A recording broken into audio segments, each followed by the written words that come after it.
what is the ideal team for him to go to for Simmons? Knowing like what are the players you don't want to see go back to Philly that makes them suddenly a scarier Sure. team? Brooklyn, Milwaukee, etc. Like, is it the Sacramento package? Is it some intriguing guys from Minnesota? Um, is Yeah. it like CJ McCollum? Like that's wow. Is that like was something like that scare you? Like, what's the best case scenario here for the Celtics? Or so yeah. What's the best case scenario for the Sixers?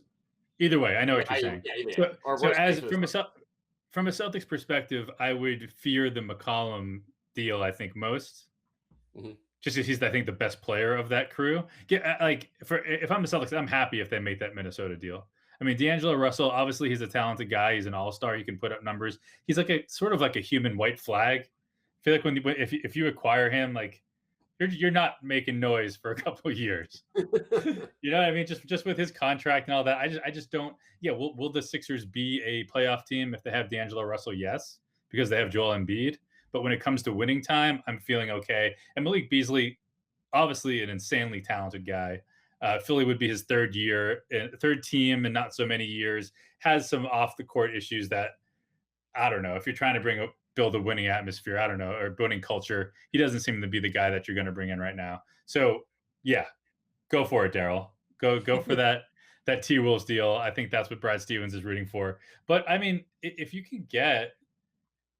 go with Sacramento, you get Barnes and Buddy.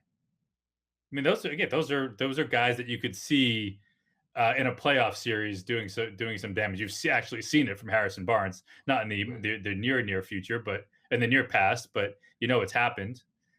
He's a established veteran, and you need that to be a successful playoff team, especially in the East when you talk about the veteran teams that Milwaukee and Brooklyn are going to put out there. And then Buddy just seems like a guy if he's playing with Embiid and he can find some space, he's one of the dudes that can take over games, which is always a little bit scary.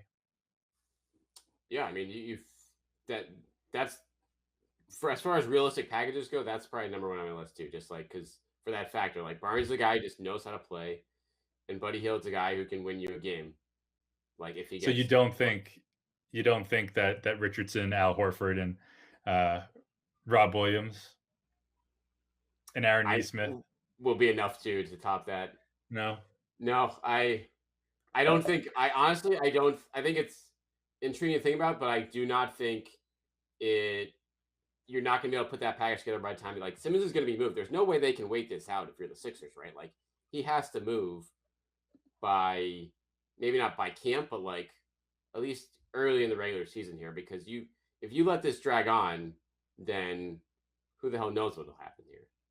I think every day that even starting from training camp, like and especially with Doc Rivers, and I think a guy that he would talk Yeah, about the '08 championship, and I think from day one, it was about buying in, but no lost time. Where I mean, not that they didn't have some problems along the way, any team does, but from the very beginning, everyone was in, everyone was part of that team. Everyone knew, okay, for these next 82 games, 100 games, by the end of it, we are together, and it's hard to build again that culture, that winning culture, when you know that is right there. Again, it's hard enough if it's your seventh or eighth player, but if it's your second best player, your third best player, especially just in this day and age, I don't think you can do it and be successful. yeah. It's a good point, and you just Doc, whether it was LA or now coming to Philly, it seems just not the drama follows him around, but he just seems to be in the center of a lot of like volatile locker room situations, and who knows, how much that this situation is because of him. Obviously, the Philly Simmons relationship goes way far back, but now you look at this with what happened with Fultz from a Philly perspective, like it went from a really nice regular season to full on like panic mode here in terms of trying to figure this out. And It's it's actually cool from the Celtics standpoint because you do have someone you don't not only have like Al and Richardson who've been down there, but you also have Udoka was down there and saw Simmons firsthand there. So you at least get the perspective sure. there. At least so I'm sure Brad like, hey, like what should we offer for Ben if he's still on the team in 2 months and they're